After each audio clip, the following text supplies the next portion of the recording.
اعوذ باللہ السمیع العلیم من الشیطان الرجیم من حمزہ ونفخہ ونفسہ بسم اللہ الرحمن الرحیم ربی یسر ولا تعسر وتمم بالخیر ربی زدنی علما قل لا اقول لكم عندي خزائن الله ولا اعلم الغیب ولا اقول لكم انی ملک ان اتبع الا ما یوحى الی قل هل يستوي الاعمى والبصیر افلا تتفکرون وأنذر به الذين يخافون أن يحشروا إلى ربهم ليس لهم من دونه ولي ولا شفيع لعلهم يتقون ولا تطرد الذين يدعون ربهم بالغداة والعشي يريدون وجهه ما عليك من حسابهم من شيء وما من حسابك عليهم من شيء فتطردهم فتكون من الظالمين وكذلك فتنا بعدهم ببعد ليقولوا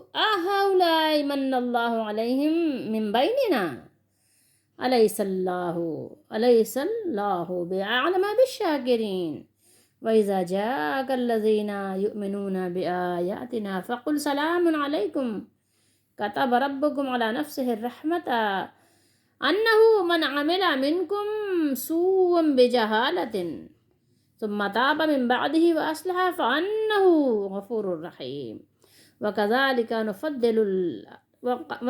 نفصل الآيات ولتستبين سبيل المجرمين. یہ 6 آیات مبارکہ ہیں 50 سے لے کے 55 تک. سورہ انعام 7واں سپارہ. ترجمہ احمد رضا کا. تم فرما دو میں تم سے نہیں کہتا، لا اقول میں کوئی ایسی بات تم سے نہیں کہتا، عندی میرے پاس، خزائن اللہ کہ اللہ کے خزانے ہیں، میرے پاس اللہ کے خزانے ہیں. میں نہیں کہتا خزائن اللہ، میں اللہ کے خزانچی ہوں. میں نے تم سے کبھی بھی نہیں کہا اور نہ کہتا ہوں. ٹھیک ہے، دیکھ لیجئے یہ ترجمہ احمد رضا کا ہے.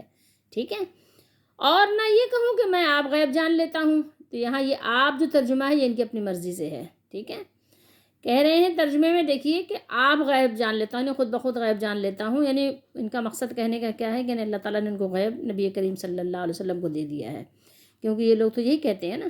بہرحال ولا اعلم الغیبہ، ولا اعلم الغیبہ، اور نہ میں تم سے یہ کہتا ہوں کہ میں غیب جانتا ہوں، اور نہ تم سے یہ کہوں کہ میں فرشتہ ہوں.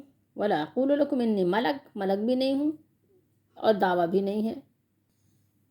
میں تو اسی کا تابع ہوں جو مجھے وحی آتی ہے. الا ما یوحی الی، تم فرماؤ کیا برابر ہو جائیں گے اندھے اور اکیارے؟ دیکھنے والے، یہ اکیارے کا یعنی ترجمہ بریکٹ میں کیا ہے. یعنی یہاں پر یہ بات ترجمے میں بتائی جا رہی ہے کہ ایک بینا اور نابینا دونوں برابر نہیں ہو سکتے. حل یستوی الاعمی والبصیر، ایک جو اعمیٰ ہے اور ایک بصیر ہے تو یہ دونوں برابر نہیں ہیں. یہ سوال ہے لیکن بات یہی ہے کہ برابر نہیں ہیں. تو کیا تم غور نہیں کرتے اور اس قرآن سے انہیں ڈراؤ جنہیں خوف ہو کہ اپنے رب کی طرف یوں اٹھائے جائیں گے کہ اللہ کے سوا نہ کوئی ان کا حمایتی ہو. ٹھیک ہے، اللہ کے سوا، لیس لہم من دونہ ولی، نہ کوئی ان کا ولی ہو، کوئی ان کا ساتھ نبھانے والا، اور نہ کوئی شفیع ہو سفارش کرنے والا. یہ اس کی ہم تفصیل بعد میں آپ کو بتائیں گے. ابھی ترجمہ دیکھیے. نہ کوئی حمایتی ہو، نہ کوئی سفارشی، اس امید پر کہ وہ پرہیزگار ہو جائیں. ڈرانا اس لیے ہے کہ وہ تقوی والے ہو جائیں. اور دور نہ کرو انہیں جو اپنے رب کو پکارتے ہیں صبح اور شام. ٹھیک ہے، جو صبح و شام اپنے رب کو پکارتے ہیں ان کو اپنے آپ سے آپ دور نہ کیجیے، ان کو قریب رکھیے. اس کی رضا چاہتے ہیں. ٹھیک ہے، رضا کیا ہے یہاں پر؟ وجہ، اس کی وجہ چاہتے ہیں، یعنی اس کا چہرہ چاہتے ہیں، اس کی توجہ چاہتے ہیں. تم پر ان کے حساب سے کچھ نہیں، یعنی آپ صلی اللہ تعالیٰ علیہ وآلہ وسلم سے اللہ تعالیٰ نے بیان کیا کہ آپ پر ان کے معاملات میں یہ نہیں کہ اگر وہ بگڑ گئے اور انہوں نے غلط کام کیا تو اس کے بارے میں آپ سے کوئی باز پرس ہے، نہیں، ایسا کچھ نہیں ہے. اور نہ ان پر تمہارے حساب سے کچھ نہیں. ٹھیک ہے، اور ان پر بھی تمہارے حساب سے کچھ نہیں. پھر انہیں تم دور کرو تو یہ کام انصاف سے بعید ہے. کیا ہے؟ فتطردہم فتکون من الظالمین. ٹھیک ہے. اور یوں ہی ہم نے ان میں ایک کو دوسرے کے لیے فتنہ بنایا. فتنہ کیا ہے؟ مالداروں کے لیے غریب لوگ ایک آزمائش ہیں. ٹھیک ہے. غریب لوگ کیا ہیں؟ مالداروں کے لیے بہت بڑی آزمائش ہیں، کیونکہ مالداروں کو اپنے مال پر فخر، غرور، تکبر ہوتا ہے، اور غریبوں کو پھر وہ کھاتے میں نہیں لاتے. غریبوں کو پھر وہ جھڑکتے ہیں اور دور کرتے ہیں اور ان کو اپنی جوتوں کی نوک پہ رکھتے ہیں. تو وہ بہت بڑی آزمائش ہے. اس کی وجہ سے وہ ظاہر ہے کہ ان کا بڑا نقصان ہو جاتا ہے آخرت کے لحاظ سے. اس لیے اللہ نے فرمایا کہ اللہ تعالیٰ نے یہ ان کے لیے ایک آزمائش، یعنی فتنہ بطور آزمائش بنایا ہے. مالدار کافر محتاج مسلمانوں کو دیکھ کر کہیں کیا یہ ہیں جن پر اللہ نے احسان کیا ہم میں سے؟ یعنی کفار جو ہیں ان کو یہ زوم تھا، ہم تو اتنے یعنی دنیا میں کہنا چاہیے پھلنے پھولنے والے اور اتنے دنیا میں شہرت یافتہ لوگ ہیں، تو اگر آخرت بھی، جب دنیا میں اللہ نے ہمیں اتنا نوازا ہے اور اتنی یعنی نعمتیں عطا کی ہیں، تو آخرت میں بھی اگر کوئی نعمت کا مستحق ہو سکتا ہے تو وہ ہم ہی ہیں. کیا یہ لوگ جن کے پاس نہ تن ڈھانکنے کو کپڑا ہے، نہ پاؤں میں چلنے کے لیے ایک کم سے کم سپورٹ کرنے ہی والی صحیح خوبصورت نہ صحیح تو چپلیں ہوں، تو ان کے پاس تو وہ کچھ بھی نہیں ہے، تو کیا دین ان کو مل گیا ہیں؟ جن کو دنیا میں کچھ نہیں ملا تو یہ ہیں جن پر اللہ نے احسان کیا ہمارے درمیان. مطلب ہم لوگوں میں سے اللہ تعالیٰ نے ان کو چن لیا. کیا اللہ خوب نہیں جانتا؟ علیہ اللہ. ٹھیک ہے. یہ حمزہ زبرا جو ہے اس کا کیا کمانا ہے؟ کیا اللہ تعالیٰ نہیں جانتے اس بات کو؟ بہت زیادہ بہتر جانتے ہیں. بے شک نہیں جانتا حق ماننے والوں کو کہ شکر گزار کون ہے، اپنے مالک کو پہچاننے والے کون ہیں. اور جب تمہارے حضور وہ حاضر ہوں جو ہماری آیتوں پر ایمان لاتے ہیں تو ان سے فرماؤ تم پر سلام. فقل سلام علیکم. سلام علیکم، تم پر سلام ہو، تم پر سلامتی ہو، تم سلامت رہو. تمہارے رب نے اپنے ذمہ کرم پر رحمت لازم کر لی ہے، کیونکہ خطا تو پھر بھی تم سے بھی ہو جاتی ہے، تو اللہ تعالیٰ نے رحمت لازم کر لی ہے کہ تمہاری خطاؤں کو اللہ تعالیٰ دور فرما دیں گے.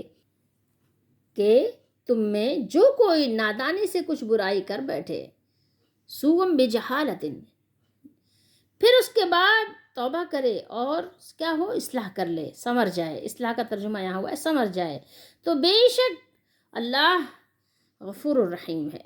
اللہ تعالیٰ کیا ہے؟ معاف کرنے والے بھی ہیں، رحم کرنے والے بھی ہیں. تو اللہ بخشنے والا مہربان ہے.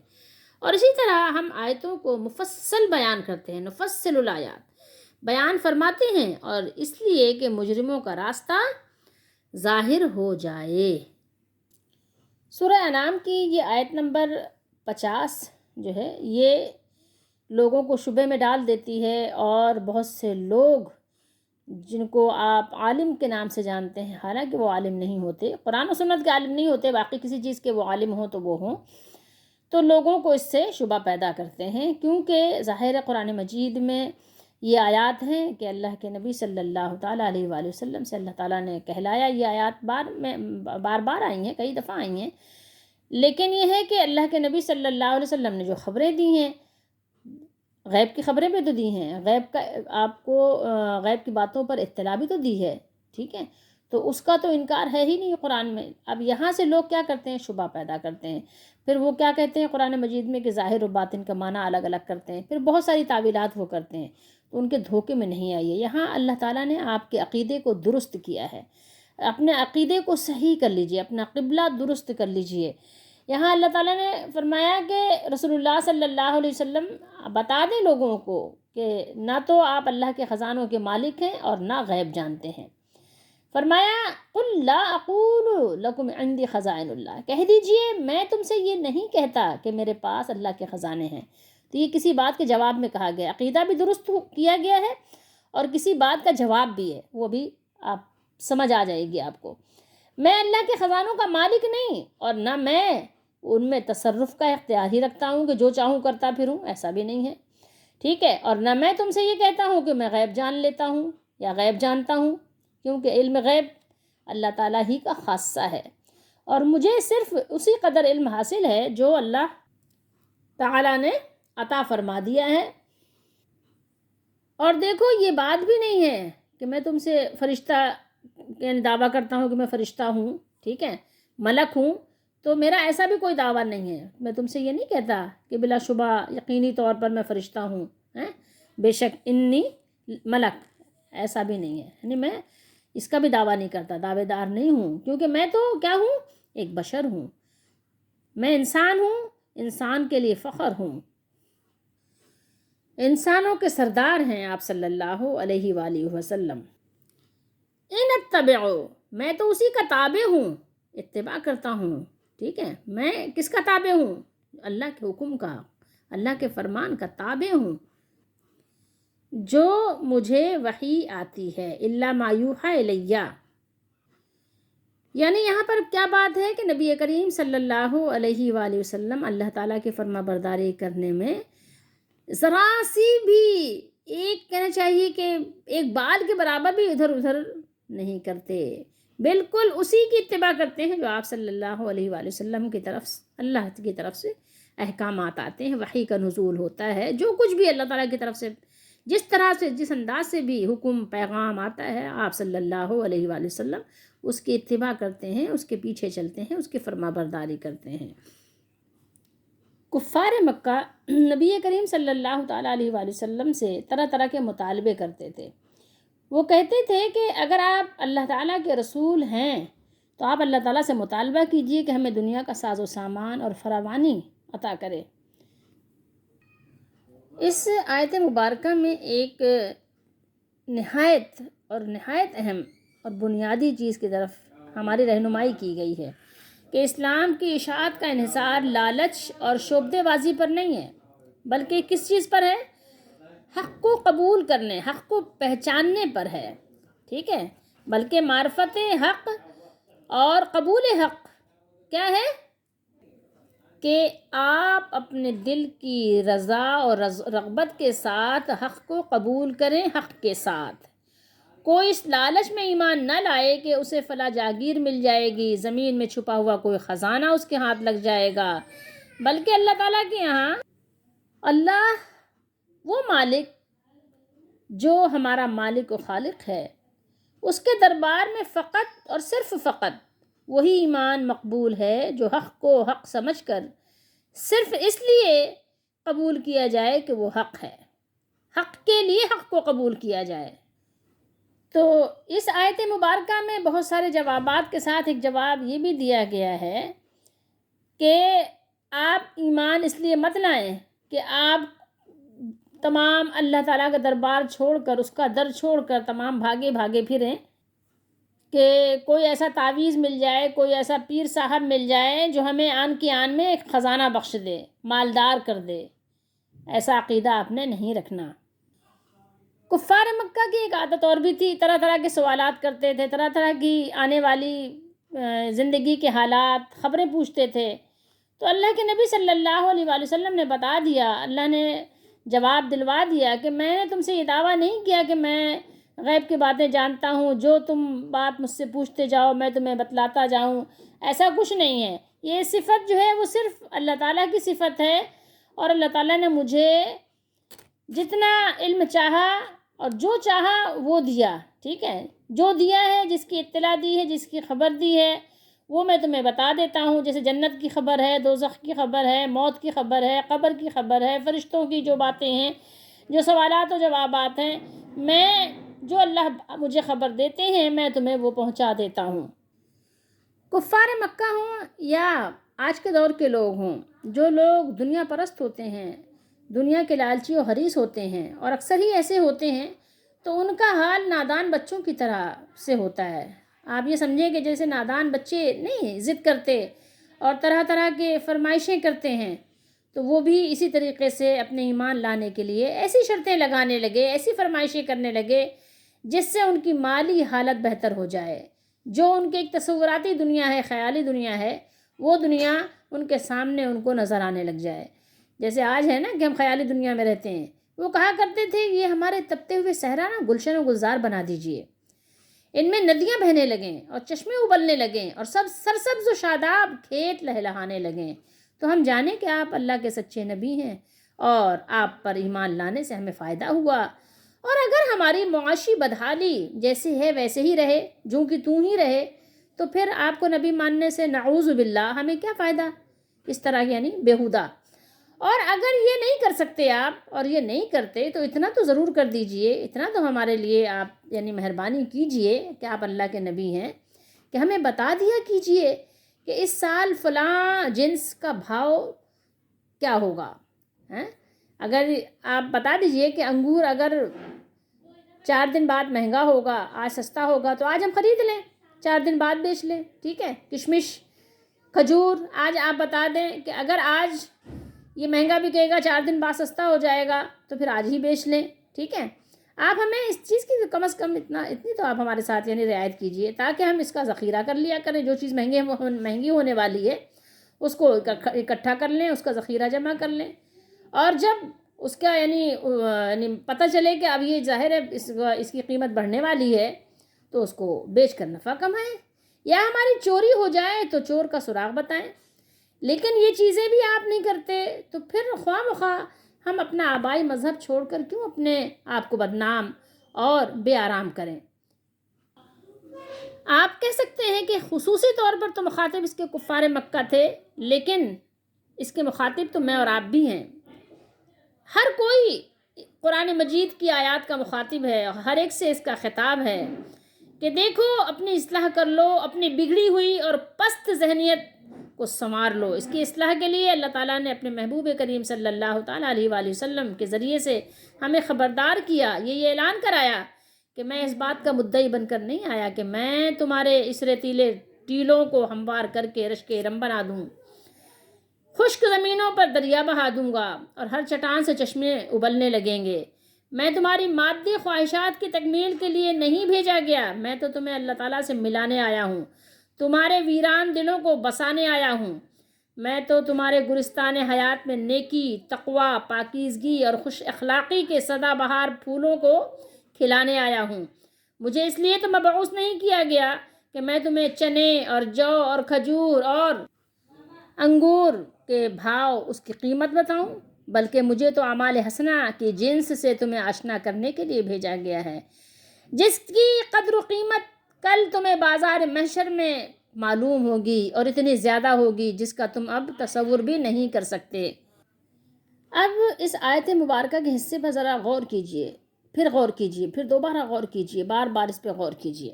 کیا غور کرنا ہے کہ جب اللہ تعالیٰ نے اپنے نبی محمد رسول اللہ خاتم الانبیاء صلی اللہ علیہ وآلہ وسلم، جو سب سے افضل و اعلیٰ ہیں، سب سے افضل و اعلیٰ، ٹھیک ہے، اب جب انہوں نے یہ بات کہہ دی اور اللہ نے کہلا دیا، اللہ نے کہلایا کیسے؟ قل، آپ دیکھ لیں یہاں پر کیا پہلے آیا ہے؟ قل، صیغہ قل، لا اقول، ٹھیک ہے۔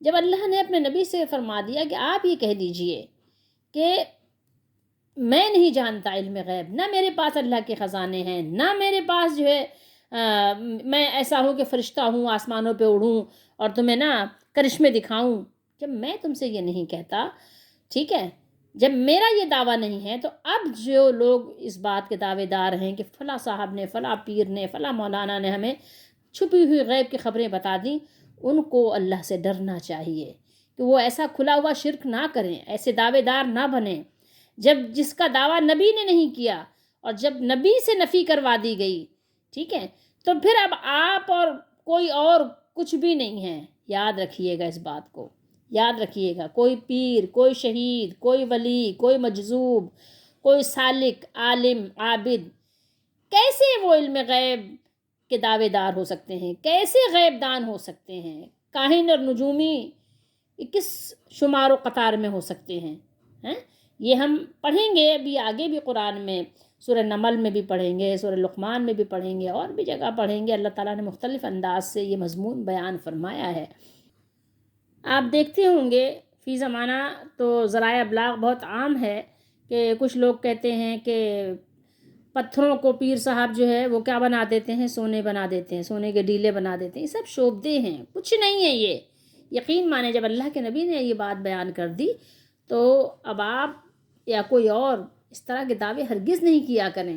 نبی کریم صلی اللہ تعالیٰ علیہ وآلہ وسلم نے جو بخاری شریف کی حدیث شریف میں ہے میں آپ کو بتا دوں گی، کیونکہ آج میں نے آیات زیادہ پڑھی ہیں، انشاءاللہ تعالیٰ میں آپ کو وہ حدیث دکھا دوں گی کہ جو آپ صلی اللہ علیہ وسلم نے فرمایا کہ میرے پاس زمین کے خزانے، تو وہاں پر حضرت وہ ابو ہریرہ رضی اللہ تعالیٰ نے اس کی وضاحت کر دی کہ آپ صلی اللہ علیہ وسلم نے جس کی خبر دی تھی وہ ہمیں مل گئے، یعنی قیصر و کسریٰ فتح ہو گئے، اس کی کنجیاں جو ہے آپ نے تو جو بتایا تھا اور ہم اس سے فائدہ اٹھا رہے ہیں۔ تو یہ باتیں سمجھنے کی ضرورت ہے اور فضول باتوں کی ضرورت نہیں ہے، اپنی طرف سے کوئی بات اس میں ایڈ کرنے کی ضرورت نہیں ہے۔ اللہ تعالیٰ نے یہ اختیار کسی کو نہیں دیا۔ اللہ کے نبی نے فرمایا کہ میں تو اسی کی اتباع کرتا ہوں جو میری طرف وحی کی جاتی ہے، جو مجھ پر وحی کا نزول ہوتا ہے، فرشتہ نہیں ہوں، ٹھیک ہے۔ البتہ یہ فرق ہے کہ میرے پاس وحی آتی ہے اور تمہارے پاس وحی نہیں آتی، ٹھیک ہے۔ میں تم سے یہ کہتا ہی نہیں کہ میں فرشتہ ہوں، تو تم مجھ سے یہ تقاضا کیوں کرتے ہو کہ میں آسمانوں پہ چڑھوں، میں آسمانوں پہ اڑوں؟ تم مجھ سے یہ تقاضا کیوں کرتے ہو؟ بتائیے۔ تو اب اگر کوئی آپ سے یہ دعویٰ کرے کہ وہ آسمانوں پہ اڑتا ہے یا اس نے کسی کو اڑتا ہوا دیکھا ہے، تو ظاہر ہے وہ جھوٹا ہے، جان لیجئے کہ وہ شعبدے باز ہے، اس کے ساتھ کوئی شیطانی طاقت ہے۔ اور وحی کی پیروی، وحی پر عمل، جب اس کے پابند اللہ کے نبی خود ہیں، تو میں اور آپ تو بدرجہ اولیٰ بہت زیادہ پابند ہیں۔ اور یہاں اس سے آپ کو یہ بھی معلوم ہونا چاہیے کہ نبی کریم صلی اللہ علیہ وآلہ وسلم نے بندوں تک جتنے احکام پہنچائے، چاہے قرآن کی شکل میں یا احادیث کی صورت میں، وہ سب اللہ کی طرف سے تھے۔ تو اب لہٰذا قرآن کی طرح سنت کی پیروی بھی ضروری ہے، بلکہ سنت کے بغیر قرآن کی پیروی بھی ممکن نہیں ہے۔ جو لوگ سنت کو چھوڑ کر صرف قرآن کی پیروی پر زور دیتے ہیں، وہ دراصل کیا کرتے ہیں؟ اپنی منمانی تعویلات کرنا چاہتے ہیں، جن کی راہ میں حدیث حائل ہے، رکاوٹ ہے۔ اب یہاں جو یہ بات ہوئی ہے کہ بظاہر لگ رہا ہے نا کہ یعنی آنکھ والا اور بغیر آنکھ والا یہ کیا دونوں برابر ہو سکتے ہیں؟ کیا دونوں برابر ہیں؟ کیا دونوں برابر ہو جائیں گے؟ یہ بظاہر ایک سوال ہے، مگر حقیقت میں اس بات کا انکار ہے کہ آنکھ والا، دیکھنے والا اور نہ دیکھنے والا دونوں برابر نہیں ہو سکتے۔ کیسے ہو سکتے ہیں؟ تو یہاں پر کیا کہیں گے آپ؟ یہ استفہام انکاری ہے، اس کو استفہام انکاری کہتے ہیں۔ حل قل حل یستوی الاعمی والبصیر، یہ استفہام انکاری ہے۔ اندھے، نابینا اور دیکھنے والے سے مراد کیا ہے؟ کیا ہے؟ نابینا سے مراد باطل پرست اور دیکھنے والوں سے مراد حق پرست، یا آپ یہ بھی کہہ سکتے ہیں کافر اور مسلمان، یا جاہل اور عالم، ٹھیک ہے۔ تو یہ دونوں برابر نہیں ہو سکتے، جیسے کہ ایک بے آنکھ والا اور آنکھ والا دونوں برابر نہیں ہو سکتے، اسی طریقے سے ایک مومن ایک کافر بھی برابر نہیں ہو سکتے، اسی طریقے سے ایک نبی ایک غیر نبی بھی برابر نہیں ہو سکتے۔ ایک شخص وہ ہو جو قرآن و سنت پر عمل کرنے والا ہو، قرآن و سنت کی پیروی کرے، اور ایک شخص وہ ہو جو قرآن و سنت سے دور گمراہ بھٹک رہا ہو۔ تو آپ بتائیے کہ دونوں برابر کیسے ہو سکتے ہیں؟ تو بتاؤ، افلا تتفکرون، تو ذرا سوچو تو صحیح کہ تم غور کیوں نہیں کرتے؟ تو پھر تم کیوں نہیں سوچتے؟ کیا بات ہے کہ تم سوچتے نہیں ہو؟ تم غور و فکر نہیں کرتے ہو، تم ایسے ہی بس ایک عجیب و غریب انداز میں زندگی گزارے چلے جا رہے ہو۔ وَأَنذِرْ بِهِ الَّذِينَ يَخَافُونَ، خَافَ يَخَافُ، ٹھیک ہے، یہ ہے خوف، مضارع کا صیغہ ہے جمع کا۔ تو یہاں پر کیا بات بتائی جا رہی ہے کہ آپ صلی اللہ علیہ وآلہ وسلم قرآن کے ذریعے سے ان لوگوں کو ڈرائیے جو لوگ خوف رکھتے ہیں، جن کو واقعی اپنی موت کا خوف، قبر کا خوف، جواب دہی کا خوف، تو ان کو ڈرائیے اپنے رب کے حضور میں حاضر ہونے کے دن سے، ٹھیک ہے، ان کو ڈرائیے۔ اس کے سوا نہ تو کوئی ان کا دوست ہوگا اور نہ کوئی سفارش کرنے والا ہوگا۔ جس سے اللہ راضی ہوگا اسی کے لیے سفارش کو بھی قبول کرے گا، کوئی سفارشی بھی کھڑا کرے گا، اور جس سے اللہ ناراض ہوں گے تو اس کے لیے کوئی سفارش کرنے والا ہوگا ہی نہیں، اور نہ ہی کسی کی سفارش اس کے حق میں قبول ہوگی۔ اس قرآن کے ذریعے سے ان لوگوں کو نصیحت کریں جو لوگ اپنے رب کے خوف سے ڈرتے ہیں، جو لوگ اپنے رب سے ڈرتے رہتے ہیں اور برے حساب سے خوف رکھتے ہیں، ان لوگوں کو اس قرآن سے نصیحت کرنا ہے، ادروائز تو نصیحت بیکار ہے۔ اس آیت میں ذرا آیت کے اس حصے میں ہم لوگ بھی اپنا تھوڑا سا جائزہ لے لیں کہ کہ کیا ہم لوگ اس بات کا خوف رکھتے ہیں یہ کہ اپنے رب کے حضور میں ہماری حاضری ہوگی، وہاں جمع کیے جائیں گے، اس کی عدالت میں کھڑے کیے جائیں گے. ان یحشروا الی ربہم، اپنے رب کی طرف جو لوگ خوف رکھتے ہیں اپنے رب کے دربار میں حاضر کیے جانے کے لیے کہ حاضر کیے جائیں گے قیامت کے دن. بتائیے کیا ہم لوگ ہیں ان میں؟ ہمیں خوف ہوتا ہے کسی بھی وقت میں، چاہے تنہائی میں ہو یا مجمع میں ہو، چاہے آپ اپنے انفرادی کاموں میں مصروف ہوں یا کوئی اجتماعی مجالس میں موجود ہوں. بتائیے کیا ہمیں خوف ہے اللہ کے دربار میں حاضری کا؟ کبھی خیال آتا ہے، کبھی ہمارے جسم کے روئیں کھڑے ہوتے ہیں، کبھی جھرجھری آتی ہے، کبھی خواب میں ڈرتے ہیں. ہاں سوچیں، اپنے لیے غور کریں. لیس لہم ان کے لیے نہیں ہوگا کوئی بھی، ٹھیک ہے. جس دن وہ اٹھائے جائیں گے اگر اللہ ناراض ہو گیا تو پھر کوئی نہ ولی ہوگا نہ کوئی شفیع ہوگا اللہ کے سوا. اگر اللہ راضی ہوگا تو پھر اللہ تعالیٰ جس کو چاہے آپ کے لیے ولی بنا دے، جس کو چاہے شفیع بنا دے، اس کے سوا نہ کوئی دوست نہ کوئی سفارش کرنے والا. ان کا اس دن نہ تو کوئی دوست ہوگا اور نہ کوئی سفارش کرنے والا جو سفارش کر کے انہیں اللہ کے عذاب سے بچا لے. اگر اللہ ہی کو آپ نے ناراض کر دیا، اگر اللہ تعالیٰ ناراض ہو گیا اور اللہ نے ارادہ کر لیا کہ آپ کو عذاب دے گا اور عذاب مبتلا کرنے والے ہیں اللہ تعالیٰ، تو اب کوئی نہیں ہے کہ اللہ کے سوا بچا سکے، کوئی ولی یا کوئی شفیع کھڑا ہو سکے. نہیں، ایسا ممکن نہیں ہے. لعلہم یتقون، لعل شاید کہ وہ متقی بن جائیں، انہیں اس دن سے ڈرائیں جس میں اللہ کے سوا اور کوئی حاکم نہیں ہوگا، اور کوئی حاکم نہیں ہوگا، اور کوئی حکم دینے والا نہیں ہوگا، اور کوئی ایسا نہیں ہوگا جس کی بات اللہ کے سوا اللہ تعالیٰ ماننا نہ چاہیں اور دوسرے کی بات مان لی جائے. ایسا ممکن نہیں ہوگا. اب آیت مبارکہ کے حصے میں دیکھیے کہ ان لوگوں کی باتوں کو کیسا رد کر دیا اللہ تعالیٰ نے، کہ جن لوگوں نے اپنا یہ ذہن بنایا ہوا ہے کہ ہم کچھ بھی کرتے رہیں ہمارے پیر صاحب ہمیں بخشوا لیں گے. آپ دیکھیے ان کی بات کا رد ہے اس میں. لیکن ظاہر ہے کہ جب سمجھ انسان کی ختم ہو جائے تو پھر وہ کون اس کو سمجھا سکتا ہے؟ کوئی بھی نہیں سمجھا سکتا. اب آگے اللہ تعالیٰ نے ارشاد فرمایا وَلَا تَطْرُدِ الَّذِينَ، اور دور نہ کرو انہیں جو اپنے رب کو پکارتے ہیں، جو اپنے رب کی رضا چاہتے ہیں، جو اپنے رب کی رضا چاہتے ہیں، جو اپنے رب کو پکارتے ہیں، اپنے رب سے دعا کرتے ہیں، اپنے رب سے امید رکھتے ہیں. وَلَا تَطْرُدِ الَّذِينَ، ان کو دور نہیں کیجیے. حضرت سعد رضی اللہ تعالیٰ عنہ بیان کرتے ہیں کہ ہم 6 آدمی رسول اللہ صلی اللہ علیہ وآلہ وسلم کے پاس بیٹھے تھے. مشرکین نے کہا ان لوگوں کو اپنے مجلس سے نکال دیجئے تاکہ یہ ہم پر جرأت نہ کر سکیں. ان لوگوں میں تھا اور حضرت ابن مسعود رضی اللہ تعالیٰ عنہ اور حذیل کا ایک آدمی اور 2 اور جن کا میں نام نہیں لیتا. تو رسول اللہ صلی اللہ علیہ وآلہ وسلم کے دل میں اللہ نے جو چاہا خیال آیا. آپ ابھی سوچ ہی رہے تھے کہ اللہ عز و جل نے یہ آیت نازل فرمائی. یہ حضرت کون فرما رہا ہے؟ یہ حضرت بن ابی وقاص رضی اللہ تعالیٰ عنہ بیان کر رہے ہیں. مسلم شریف کی حدیث شریف ہے کہ وہ لوگ جو اللہ تعالیٰ کے طالب اگرچہ غریب ہیں انہی کی خاطرداری مقدم ہے، مقصود ہے. تو ان لوگوں کو اپنے آپ سے دور مت کیجیے جو صبح و شام اپنے رب سے دعا کرتے ہیں، اپنے رب کو پکارتے ہیں، اس کا چہرہ، اس کی رضامندی چاہتے ہیں. ان اوصاف سے مزین لوگوں کو اپنے آپ سے دور مت کیجیے اگرچہ وہ غریب ہوں، فقیر ہوں، کیسے بھی ہوں، بلکہ انہیں اپنے قریب کر لیجیے، ان کو اپنا دوست اور ان کو اپنا ہم نشین بنا لیجیے. دعا جو ہم پڑھتے ہیں جس کو دعا اصل میں دعا یدعو سے، عبادت سے مراد یہاں پر ہر طرح کی عبادت ہے. اللہ کی رضا چاہنا، جس طرح سے بھی عبادت کرے، نماز پڑھنا بھی عبادت، دعا مانگنا بھی عبادت، روزہ رکھنا بھی عبادت، ٹھیک ہے. تو یہاں دعا سے آپ کچھ بھی مراد لے سکتے ہیں. بالغدات والعشی، صبح و شام. یریدون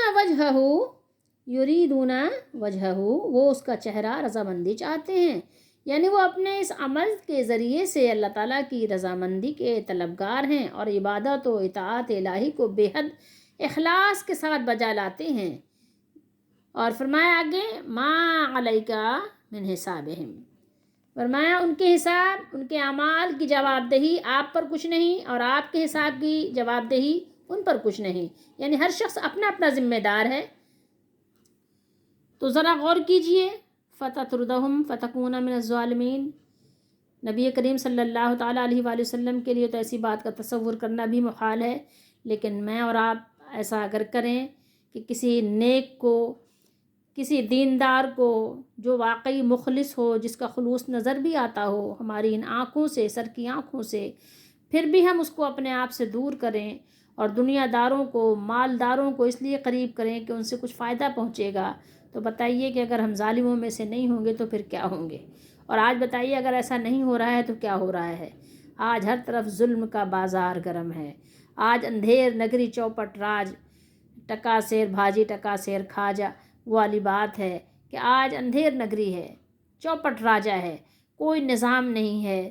دیکھیے اللہ تعالیٰ نے فرمایا کہ تو پھر تم ہو جاؤ گے ظالموں میں سے۔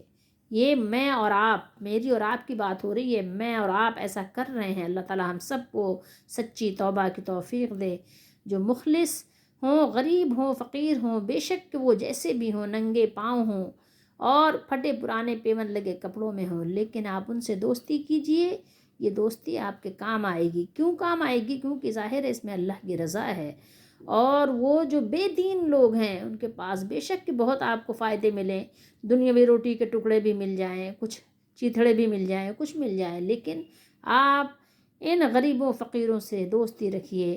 اللہ کے نبی صلی اللہ علیہ وآلہ وسلم دعا فرماتے تھے، اللہم احینی مسکینا وامتنی مسکینا واحشرنی فی زمرۃ المساکین، اور مسکینوں سے، غریبوں سے محبت کرنے کا تو بڑا اہتمام کیا گیا، بہت اہتمام کے ساتھ حکم دیا گیا، احکام جاری کیے گئے۔ تو جو لوگ دنیا کی خاطر اللہ کے نیک بندوں کو دور کرتے ہیں تو اللہ نے فرمایا کہ وہی لوگ ظالم ہیں، اور اللہ کے نبی صلی اللہ علیہ وسلم کے لیے یہ بات ہرگز نہیں ہے۔ اور یوں ہی وَكَذَلِكَ، اور یوں ہی، تو یہاں پر اللہ تعالیٰ نے یہ بات فرمائی کہ اس طرح ہم نے بعض لوگوں کی بعض کے ساتھ آزمائش کی ہے، انہیں یعنی ابتلا میں ڈالا، ان کی کیا کیا، ان کے یعنی میں کہنا پیپر لیا ہے، ان کا ٹیسٹ لیا ہے، امتحان لیا ہے، تاکہ وہ کہیں کسی خوش فہمی میں اگر مبتلا ہیں تو ان کا راز کھل جائے، ان کو اچھی طرح معلوم ہو جائے، ٹھیک ہے؟ جیسے کہ وہ مذاق اڑاتے تھے، ہمیشہ سے یہ طریقہ رہا ہے کہ مذاق اڑایا جاتا ہے غریبوں کا، اگرچہ وہ دیندار بھی ہوں، ضروری نہیں کہ سارے غریب دیندار بھی ہوں، ایسا بھی نہیں ہے، کچھ غریب ہوتے تو غریب ہیں، لیکن ظاہر ہے وہ ان کی حالت طریقہ وہی ہوتا ہے، بس صرف اتنی بات ہوتی ہے، پیسے نہیں ہوتے، پیسے آ جائیں تو وہ بھی آپے سے باہر ہو جاتے ہیں، لیکن بات یہاں ان غریبوں کی ہے جو دیندار غریب ہیں، ٹھیک ہے؟ اور یہ غریبی ایسی غریبی ہے کہ یہ تو انبیاء علیہ السلام کے ساتھ بھی تھی، اور انہوں نے اس بات کو پسند بھی کیا، غریب رہنا۔ نبی کریم صلی اللہ تعالیٰ علیہ وآلہ وسلم خود آپ فرماتے ہیں کہ میں چاہتا ہوں کہ ایک وقت کھانا کھاؤں یا ایک دن کھانا کھاؤں، اللہ کا شکر ادا کروں، ایک دن بھوکا رہوں تاکہ صبر کروں، دونوں طریقے سے اجر حاصل کروں۔ تو یہ تو انبیاء کی غریبی ہے جو کہ بہت پسندیدہ ہے۔ جیسے موسیٰ علیہ السلام فرماتے ہیں ربی انی لما انزلت الی من خیر فقیر، مالک میں آپ کے خیر کا فقیر ہوں۔ لیکن یہاں جو بات اللہ تعالیٰ نے بیان فرمائی ہے، یہ بیان فرمائی ہے کہ ان کا امتحان لینے کا یعنی واقعہ یہ ہے تاکہ وہ لوگ کہیں ایسا نہ کہنے لگ جائیں کہ یہی لوگ ہیں جن پر اللہ نے ہم میں سے ان کو فضیلت دی ہے، ان کو افضل کیا ہے، تو یہ اس لیے اصل بات یہ تھی کہ جب نبی کریم صلی اللہ تعالیٰ علیہ وآلہ وسلم کی بعثت ہوئی، اور بعثت کے آغاز میں جن لوگوں نے رسول اللہ صلی اللہ علیہ وآلہ وسلم کی اتباع کی، ایمان لائے، ان میں غالب اکثریت کس کی تھی؟ کمزور مردوں، عورتوں اور خادمہ یعنی کنیزیں، جن کو لونڈی بھی کہتے ہیں، غلاموں کی تھی۔ دولت مندوں میں سے بہت کم لوگ تھے، جیسے قوم نوح میں بھی حضرت نوح علیہ السلام سے کہا تھا وَمَا نَرَاكَ اتَّبَعَكَ إِلَّا الَّذِينَ هُمْ أَرَاذِلُنَا بَادِيَ الرَّأْيِ، سورہ ہود میں ہم پڑھیں گے۔ اور ہم یہ بھی دیکھتے ہیں کہ تمہارے پیروی کرنے والے لوگ کون ہیں؟ وہ لوگ ہوئے ہیں جو ہم میں ادنا درجے کے ہیں، یعنی سرسری سے ہیں، عام سے لوگ ہیں، بہت ہی یعنی کہنا چاہیے مزدور طبقہ ہے۔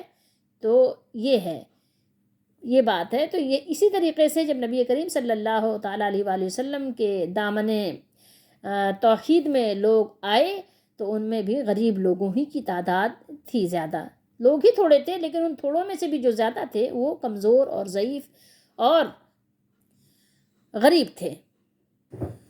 تو مشرکین قریش رسول اللہ صلی اللہ علیہ وآلہ وسلم کے ساتھ ایمان لانے والے کمزور لوگوں کا مذاق اڑایا کرتے تھے اور جن پر ان کا بس چلتا انہیں بے پناہ تکلیفیں بھی دیتے تھے اور کہتے تھے آہا اولائے من اللہ علیہم من بیننا. من اللہ، مننا کہتے ہیں احسان کو، ٹھیک ہے، کہ کیا یہی لوگ ہیں جن پر اللہ نے ہم میں سے یعنی ان کو فضیلت دی ہے، یعنی یہ لوگ ہیں جن پر یعنی ان کو یہ کرم ہوا ہے کہ یہ جنت والے ہو گئے ہیں. نہیں نہیں، ایسا نہیں ہو سکتا. مطلب ان کی اپنی یعنی خوش فہمی تھی. اللہ تعالیٰ ان لوگوں کی خیر کی ہدایت، اللہ تعالیٰ ان لوگوں کو خیر کی ہدایت عطا کرتے ہیں. اگر یہ چیز خیر و بھلائی میں سے ہوتی تو یہ کیسے ہو سکتا تھا کہ وہ ہمیں اس سے محروم کر دیتا. جیسے ان کا کہنا تھا، یہ کفار مکہ کی سمجھ یہ تھی کہ اگر یہ خیر ہے، ایمان خیر ہے اور یہ جنت میں لے جانے والی چیز ہے تو پہلے یہ ہم کو ملتی. ان غریبوں کو جن کو دنیا میں کچھ نہیں ملا، دنیا کی حقیر چیز نہیں ملی، تو جن کو آخرت کیسے مل گئی. سورہ احقاف میں بھی اللہ تعالیٰ نے ان کی بات نقل فرمائی ہے کہ لو کان خیرا ما سبقونا الیہ، اگر یہ دین کچھ بہتر ہوتا تو یہ لوگ اس کی طرف ہم پر سبقت نہ لے جاتے، یعنی ہم سبقت لے جاتے، اولین تو ہم ہوتے. تو ان کی اس بات کے جواب میں کہ جو ان لوگوں نے کہا کہ جن پر اللہ تعالیٰ نے ہم میں سے فضل کیا ہے تو کیا یہ وہی لوگ ہیں؟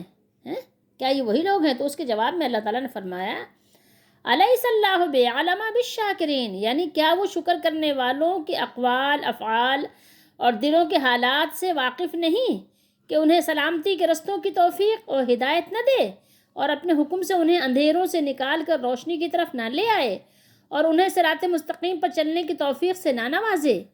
یہ تو اللہ کو معلوم ہے، مجھے آپ کو کیا معلوم.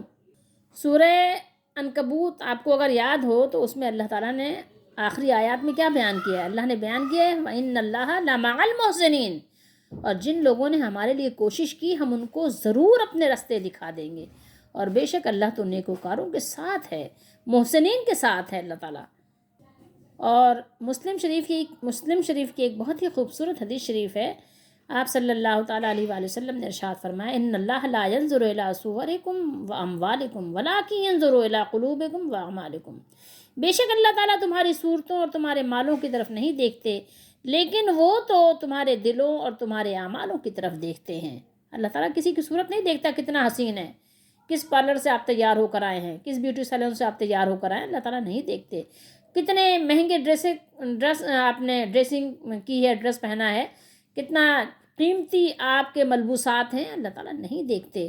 اللہ تعالیٰ تو آپ کے دلوں کی طرف، قلوب کی طرف دیکھتے ہیں. اللہ تعالیٰ آپ کے اعمال کی طرف دیکھتے ہیں، آپ کے اعمال کیسے ہیں.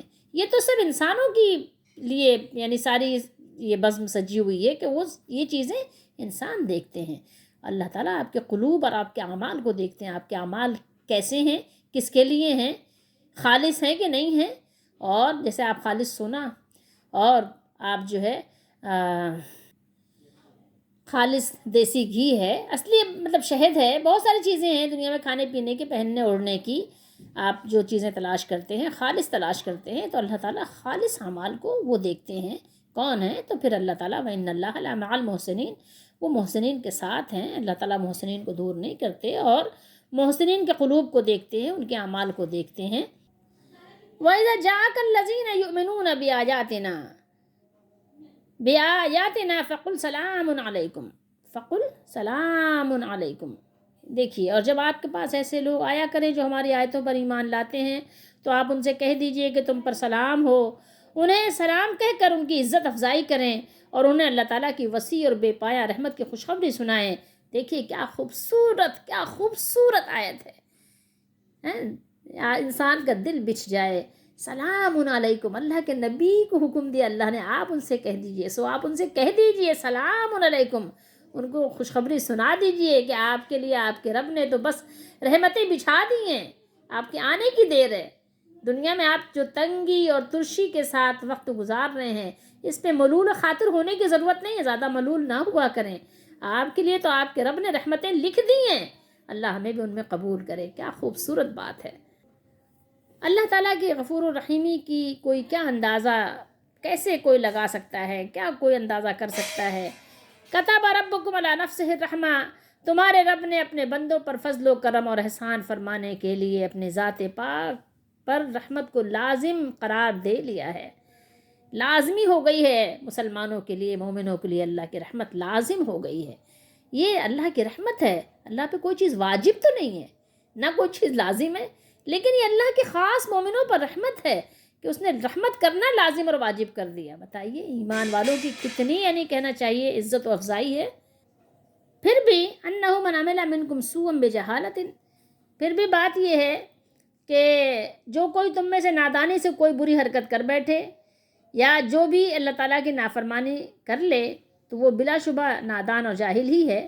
ثم تاب من بعدہ واصلح، پھر اس کے بعد توبہ کر لے اور نیکوکار ہو جائے، گناہوں سے رجوع کر لے، گناہوں کو چھوڑ دے، تائب ہو جائے سچے دل سے، آئندہ ان کا ارتکاب نہ کرنے کا عزم مصمم کر لے اور مستقبل میں نیک عمل کرے، تو اللہ نے فرمایا فَأَنَّهُ غَفُورٌ رحیم، تو یقیناً وہ معاف فرمانے والا، بہت مہربانی فرمانے والے ہیں، غفور الرحیم ہیں۔ سبحان اللہ۔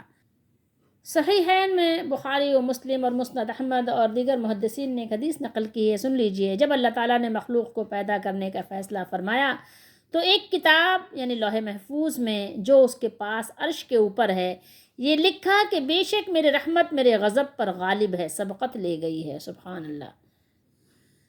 اور یاد رکھیے کہ رسولوں کی دعوت دلیل پر مبنی ہے۔ اللہ تعالیٰ نے بیان فرمایا کہ جس طرح ہم نے پہلے رشد و ہدایت کے رستے اور جنگ و جدال و عناد کی مذمت کے دلائل و براہین بیان کیے ہیں، وَكَذَلِكَ نُفَصِّلُ الْآيَاتِ، وَكَذَلِكَ نُفَصِّلُ الْآيَاتِ، اور اسی طرح ہم نے اپنی آیتیں کھول کھول کر بیان کر دی ہیں، اور ہم اسی طرح اپنی آیتیں کھول کھول کر بیان کرتے ہیں جن کی مخاطب لوگوں کو ضرورت ہے، جن سے خطاب ہے ان کو ضرورت ہے، ہمیں اور آپ کو ضرورت ہے تاکہ اللہ تعالیٰ کی آیات ہمیں سمجھ آئیں، تاکہ وہ ان کے مطابق عمل کریں۔ وَلِتَسْتَبِينَ سَبِيلُ الْمُجْرِمِينَ، اور اس لیے کہ گناہ گاروں کا رستہ ظاہر ہو جائے، مجرموں اور رسولوں کے مخالفوں کا رستہ ظاہر ہو جائے، پتہ چل جائے۔ اور آپ اس کو یوں بھی کہہ سکتے ہو تاکہ تم مجرموں کے رستے کو پہچان لو اور اس کو چھوڑ دو، نیکوکاروں کے رستوں کو اختیار کر لو۔ ثلاثی مجرد سے تو بانا یبینو کا معنی ہے الگ ہونا، واضح ہونا، اور یہاں ہے باب استفعال، اس میں حروف زیادہ ہیں، حروف کی کثرت کی وجہ سے خوب واضح ہو جا، خوب واضح ہو جائے، خوب ظاہر ہو جائے، ٹھیک ہے، یہاں پر یہ بات ہے۔ تو اللہ تعالیٰ نے یہاں پر یہ بات فرما دی کہ ہم نے یہ باتیں اس لیے کھول کر بیان کی ہیں تاکہ حق ظاہر ہو جائے اور اس پر عمل کیا جا سکے، عمل کرنا آسان ہو جائے، اور مجرموں کا راستہ خوب واضح ہو جائے تاکہ اس سے بچا جا سکے، ٹھیک ہے۔ تو اس آیت سے معلوم کیا پڑا، ہم کو کیا معلوم ہوا؟ جو لوگ دعوت و تبلیغ کا کام کرتے ہیں انہیں مخالفین مجرمین کے ہتھ کنڈوں سے پوری طرح باخبر ہونا چاہیے تاکہ ان کی تردید کر سکیں، ان کو رد کر سکیں۔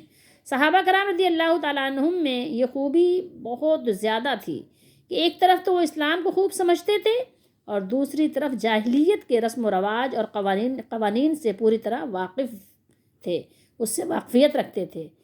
تو ان کے لیے بہت زیادہ اس بات کو مطلب کہنا چاہیے کہ سمجھنا آسان تھا، کیونکہ وہ آئے بھی اسی دور سے تھے، جاہلیت کے دور سے گزر کر آئے تھے۔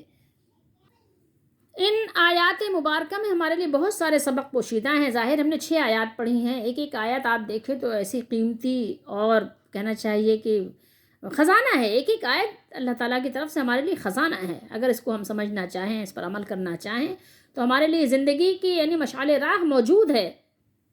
اس میں آپ دیکھیں تو یہ چیز بھی ہمیں ملتی ہے کہ اللہ تعالیٰ نے دیکھیں کمزور اہل ایمان کو اپنے پاس سے دور ہٹانے سے بھی منع فرمایا، اور ان کی اکرام اور عزت افزائی کا حکم دیا، ان کو سلام بھیجیں، ان کو سلام کہیں۔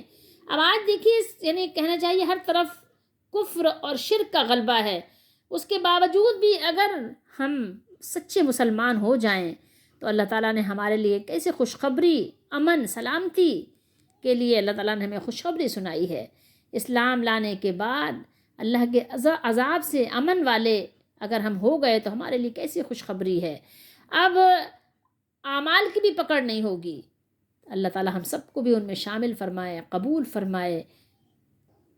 انسان جب بھی گناہ کرتا ہے تو لازمی بات ہے کچھ نہ کچھ جہالت کے اثر کی ہی وجہ سے گناہ کرتا ہے، ٹھیک ہے؟ جہالت کے ساتھ گناہ کرتا ہے، برے انجام کو نہیں سمجھتا کہ اس کا نتیجہ کیا ہوگا، نتیجے سے بے خبر ہو کر گناہ کرتا ہے، تو اللہ تعالیٰ جب اس کے ساتھ رحمت والا معاملہ کرتا ہے تو وہ کیا کرتا ہے؟ وہ توبہ کر لیتا ہے، گناہ کو چھوڑ کر نیک اعمال کرنے والوں میں شامل ہو جاتا ہے، تو اللہ تعالیٰ ایسے لوگوں کی توبہ قبول فرما لیتے ہیں، اور اپنی آیات کو اللہ تعالیٰ اس کے لیے کیا کرتے ہیں؟ کھول کھول کر بیان کرتے ہیں، اور اللہ تعالیٰ ان کے لیے سیدھے راستے پہ چلنا آسان کر دیتے ہیں۔ اے میرے مالک، اے محبت کرنے والے مالک، اے بزرگ عرش والے، اے جو چاہے سو کرنے والے، آپ اپنی رحمت سے ہم سب کو ایمان پر ثابت قدمی عطا فرما، ایمان پر زندہ رکھ، ایمان پر موت دے، قرآن کی سمجھ دے، سنتوں پر عمل کی توفیق دے۔